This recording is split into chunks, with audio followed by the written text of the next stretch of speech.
Isang report mga kapatid ang inihayag ng IDF na gagawa ang Iran ng isang paghihiganting pag-atake sa Israel matapos nitong dumanas ng matinding pinsala sa kanilang mga air defense system bunsod ng ginawang retaliatory strike ng Israeli Air Force noong nakaraang araw. Ngunit ayon sa report, natatakot ang Iran na muli silang gantihan ng Israel kung kaya't ang kanilang gagawin ay ipapahamak nila ang kanilang kaalyado at kalapit na bansang Iraq. At advanced na laser weapon ng IDF na Iron Beam magiging operational na at handa na itong dumepensa sa muling pag-atake ng Iran. The Defense Ministry has announced that the laser-beamed Iron Beam interception system will become operational next year. Lalo pang naging mainit ang nagaganap ngayon na conflict sa Middle East dahil kung noon purong mga proxy lamang ng Iran ang nakikipaglaban sa Israel. Ngayon mismong ang Iran na ang nakikipagpalitan ng pag-atake. Noong Abril, inatake ng Israel ang Iranian Consular Building sa Syria na pumaslang ng 2 Iranian general. Matapos ang 2 linggo, daan-daang mga drone, ballistic missile at cruise missile ang pinakawalan ng Iran sa maraming mga target sa Israel. Ito ang unang direktang pag-atake ng Iran na bagaman sinasabing 99% ng pag-atake ay naharang. Ngunit nagresulta naman ito ng malaking takot sa mamamayan ng Israel.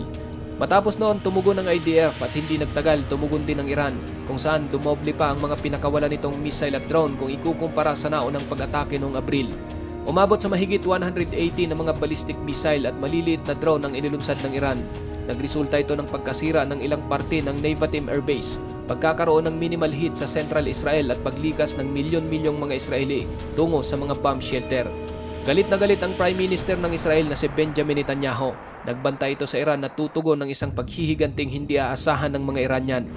October 25, 2024, isinakatuparan ni Benjamin Netanyahu ang kanyang pagbabanta kung saan inatake ng daan-daang eroplanong pandigma ng Israeli Air Force ang iba't ibang bahagi ng Iran.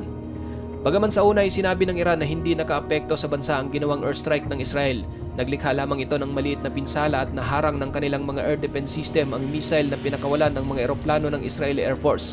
Ngunit ang totoo, wala nang natira sa kanilang mga long-range air defense system. Katunayan, base sa mga satellite imagery na inilabas ng iba't ibang lehitimong source online, makikita ang nawasak na 2 radar site ng bansa na konektado sa kanilang mga air defense system, gayon din ang hindi bababa sa 3 mga site kung saan doon naman ginagawa ang kanilang missile production. Kita rin sa imahe ang nasirang hindi bababa sa 5 mga struktura sa bahagi ng Parchin at Kujer ng Iran, kung saan ang mga site na ito ang ginagamit ng mga Iranian upang makapag-produce ng solid propellant motors na ginagamit para paganahin ang kanilang advanced na mga missile. Nawasak din ang kanilang isang pasilidad na ginagamit naman bilang imbakan ng mga solid fuel para sa mga bagong modelo ng missile at para sa mga intercontinental ballistic missile. Sa bandang kanluran naman ng Iran, makikita rin sa satellite imagery ang nawasak na site na sinasabing doon nakalagay ang mga S-300 air defense ng Iran na nilagyan ng mga long-range radar system na idinisenyo upang magbigay ng tinatawag na early warning sa militar ng Iran laban sa mga pag-atake. Ang air defense ng Iran mga kapatid ay binubuo rin ng multiple layer upang hindi agad makakapasok sa bansa ang sinumang magtangkang umatake gamit ang missile at drone. Ang S-300 air defense system na mula pa sa Russia ang sinasabing ang pinaka-epektibo at pinaniniwalaang siyang pumoprotekta sa mga pinakasensitibong mga site ng bansa, kabilang ang kanilang mga nuclear facility at energy infrastructure. Ngunit sa ginawang pag-atake ng Israel, hindi nakaligtas ang kanilang tinaguriang malupit na air defense system. Ngayon mga kapatid, matapos ang matagumpay na retaliatory strike ng Israel sa Iran, hindi rin naman basta uurong na lang ang Iran kung kaya't naghahanda na rin ito ng isa namang malawakang pag-atake bilang ganti sa ginawa ng Israel. Ayon sa IDF, base sa kanilang nakuhang intelligence report, naghahanda na ang Iran na muling aatake sa Israel. Ngunit ang nasabing pag-atake ay hindi gagawin ng mismong Iran kundi aatake ito mula sa teritoryo ng Iraq. Ibig sabihin, maaaring magbibigay ng armas ang Iran sa Iraq upang gamitin ng mga Iraqi na atakihin ng Israel. Gagawin daw ang pag-atake bago ang presidential election ng Amerika sa November 5, kung saan isang malawakang bilang ng mga drone at ballistic missile ang gagamitin sa pagsalakay. Ang ganitong taktika ng Iran mga kapatid na gagamitin nila ang Iraq upang atakihin ng Israel ay isa umanong estratehiya upang makaiwas ang Iran sa muling pag-atake ng Israel sa kanilang mga strategic na infrastruktura tulad ng mga military base at iba pa. Halimbawa, kapag inatake ng Iraq ang Israel, paniguradong tutugon din ang Israel sa Iraq gaya ng ginagawa nito sa Lebanon at Yemen. Dahil sa mga lugar na ito nagsimula ang pag-atake. Makakaiwas ngayon ng Iran sa pinsalang dulot ng Israeli strike kung kaya't isang malaking pagpapahamak sa Iraq ang ginagawa ng Iran. Kung gagawin man ito ng Iran mga kapatid, isa itong pagpapahiwatig na talagang nayanig ang kanilang bansa dulot ng retaliatory strike ng Israel at isa rin itong indikasyon na talagang humihina na ang kanilang kakayahang dumepensa sa mga direktang pag-atake ng Israel sa hinaharap. Ang Iran mga kapatid ay mayroong iilang grupo na sinusuportahan sa Iraq na tinatawag bilang Islamic Resistance in Iraq. Ang grupong ito ay pangunahing nakatuon sa pagpuslit ng droga o armas patawid sa border at sila rin ang naatasang magmanman sa mga aktibidad ng Amerika sa rehiyon. Suportado ng Islamic Revolutionary Guard Corps ng Iran ang grupong ito, hindi lang sa pera kundi maging sa mga maliliit na uri ng armas at mga long-range weapon gaya ng drone at ballistic missile. Samantala, iniulat ng The Time of Israel na ngayong darating na 2025, magiging operational na ang Iron Beam laser-based interception system ng Israel. Ayon sa report, hindi nila yung palitan ng Iron Beam ang tanyag na air defense system ng IDF na Iron Dome. Sa halip, gagamitin lamang ang system na ito upang harangin ang mga maliliit na projectile gaya ng maliliit na uri ng drone at ipaubaya naman ang mga malalaki gaya ng mga missile sa David Sling at Arrow system na parehong epektibo laban sa mga long at medium range na mga drone at missile. Madali lamang i-operate ang Iron Beam. Epektibo at napaka-accurate nito sa kanyang mga target at talaga namang mas mura kumpara sa kahit anong umiiral na air defense system ng Israel. Halimbawa, simula noong pumutok ang digmaan sa Gaza noong October 7, mahigit 26,000 na mga rocket, missile at drone ang inilunsad sa Israel mula sa iba't ibang panig.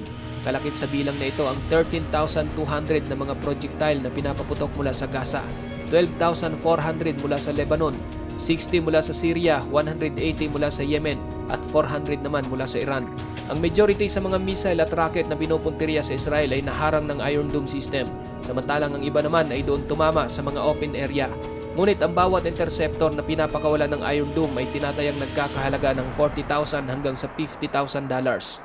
Malaking pera ang pinapakawalan ng Israel bawat salag ng kanilang interceptor mula sa Iron Dome, samantalang kung magagamit na nila ang Iron Beam, malaki ang kanilang matitipid dahil maliban sa napakamura ng laser na gagamitin, unlimited din ito. Ang Iron Beam ay gumagamit ng tinatawag na high power laser upang pabagsakin ang kanyang target sa range na umaabot ng 100 metro o ilang kilometro. Sinusunog o tinutunaw ng laser nito ang shell ng target kabilang ang makina o di naman kaya ang warhead hanggang sa tuluyang bumagsak ang projectile. Kumpara sa Iron Dome, mas mura, mabilis at napaka-epektibo ng Iron Beam. Ang bawat missile interceptor nito ay nagkakahalaga lamang ng $2 kumpara sa $50,000 na halaga ng Iron Dome. Mas epektibo rin ang Iron Beam kung ikukumpara sa Iron Dome pagdating sa pag-intercept ng mga drone dahil ang Iron Dome ay sadyang nakadesenyo lamang para kontrahin ang mga rocket at missile. Ang mga drone o unmanned aerial vehicle ay maliliit, magaan at mayroon lamang low radar signature.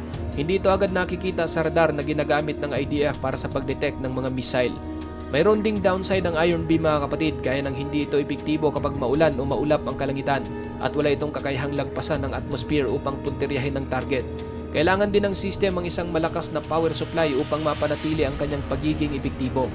Maliban sa Israel mga kapatid, nagkaroon na rin ng eksperimento ang iba't ibang bansa tungkol sa paggamit ng laser weapon. Halimbawa, minsan ang sinubukan ng US Navy ang paggamit ng isang high-energy laser weapon na maaaring wasakin ng isang aircraft sa kalagitnaan ng paglipad. Pinakita rin kamakailan ng United Kingdom ang isang laser weapon na tinatawag nilang Dragonfire na maaaring gamitin laban sa mga banta sa himpapawid. At sinabi rin ng Pentagon na ang China at Russia ay gumagawa ng mga laser na maaaring mag-target ng mga satellite. Hindi malinaw kung maging ang Iran ay nakabuo ng sarili nitong laser defense system dahil noong 2022 sinabi nito na mayroon na silang kakayahang gumawa ng isang laser weapon. Gayunpaman, pinaniniwalaan pa rin na ang Iran ay mayroong Chinese-made na laser weapon na kung tawagin ay Silent Hunter. Ngunit hindi raw ito kasing lakas at kasing epektibo ng Iron Beam ng Israel. Ikaw kapatid, ano ang masasabi mo sa videong ito? Para sa iyong opinion, i-comment mo na yan sa ating comment section sa ibaba. At kung nagustuhan mo naman ang videong ito, paiwan naman ako ng like at pasubscribe na rin sa ating munting channel. Maraming salamat sa panonood hanggang sa susunod na naman nating upload. Peace out!